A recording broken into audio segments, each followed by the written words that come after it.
Bapak, Ibu, Saudara-saudari yang terkasih, salam damai dalam kasih Kristus. Hari ini, Kamis, 3 Februari 2022, merupakan pekan biasa keempat. Kita akan membaca kitab suci dan merenungkan sabda Tuhan melalui bacaan Injil hari ini dari Injil Markus bab 6 ayat 7 sampai 13. Bersama saya Sisilia dari Paroki Santo Stefanus, Surabaya.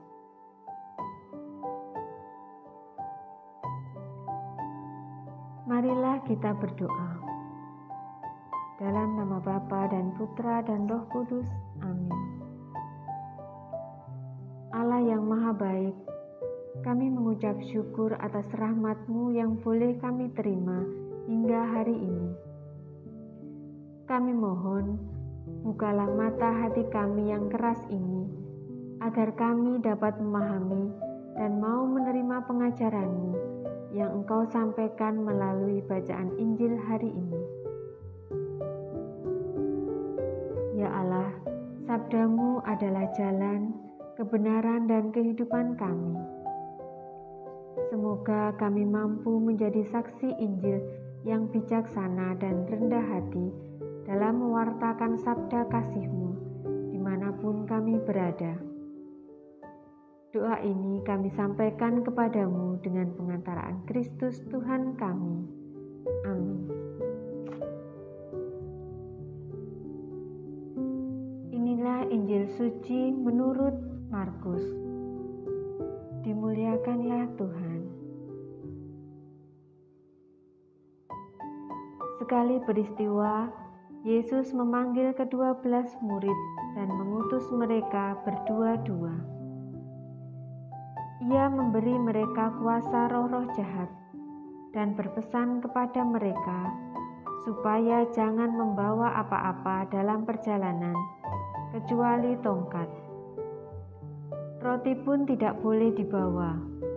Demikian pula bekal dan uang dalam ikat pinggang. Mereka boleh memakai alas kaki, tetapi tidak boleh memakai 2 baju.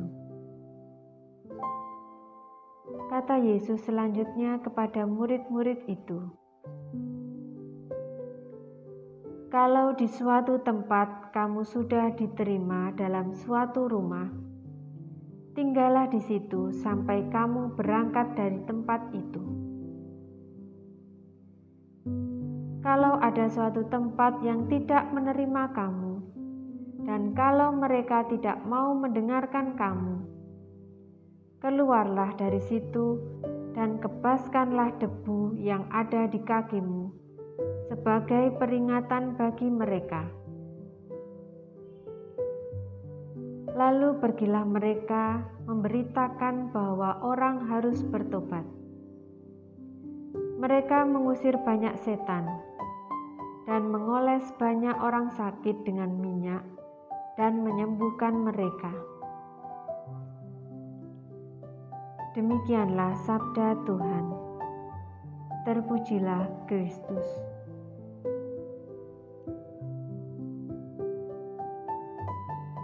Bapak, Ibu, Saudara-saudari yang terkasih dalam Kristus, dalam bacaan Injil hari ini, kita mendengarkan tentang Yesus yang mengutus dan memberi kuasa atas roh-roh jahat kepada ke-12 murid-Nya dan berpesan supaya mereka pergi berdua-dua. Mengapa Yesus berpesan pada para murid-Nya untuk pergi berdua-dua? Karena dengan pergi berdua-dua ke tempat yang asing, mereka dapat saling menemani dan menguatkan, bisa saling menjaga dan menolong jika ada sesuatu yang salah, terutama supaya dari mulut 2 saksi setiap perkataan dapat diteguhkan. Yesus juga tidak memperbolehkan mereka membawa apapun, baik bekal makanan maupun uang. Hanya boleh memakai satu baju dan tidak boleh memakai ikat pinggang. Mereka hanya boleh membawa tongkat saja.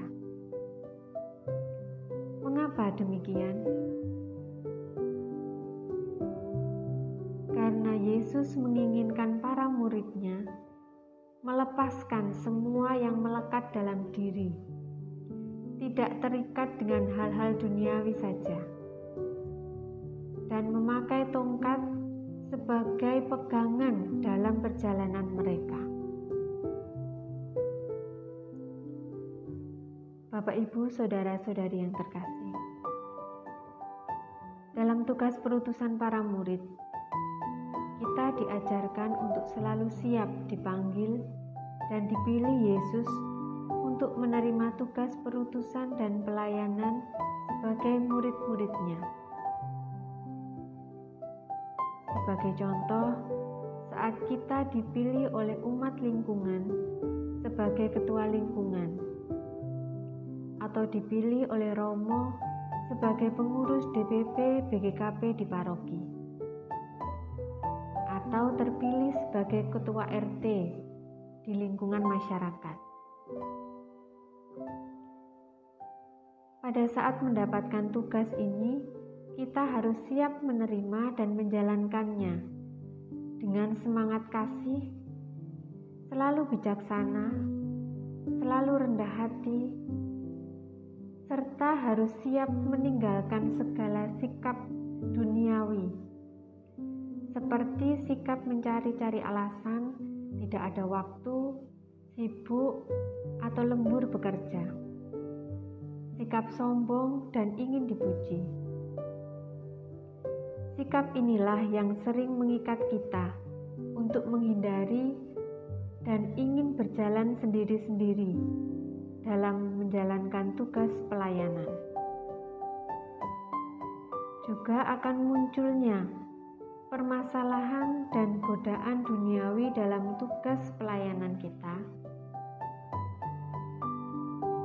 Permasalahan yang akan muncul dari keluarga, pekerjaan, tetangga, atau dari umat gereja.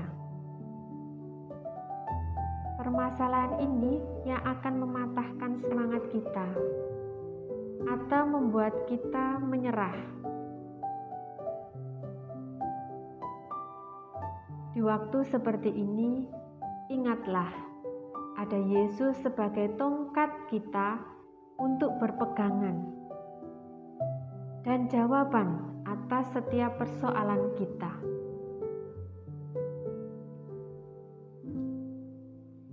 Bapak, Ibu, saudara-saudari yang terkasih, marilah kita selalu mengarahkan hati dalam menerima setiap tugas perutusan kita, baik dalam keluarga, lingkungan, gereja, dan masyarakat. Tetap fokus pada tujuan utama tugas perutusan kita, yaitu mewartakan sabda Tuhan. Dan selalu rendah hati, selalu percaya, dan mengandalkan Yesus.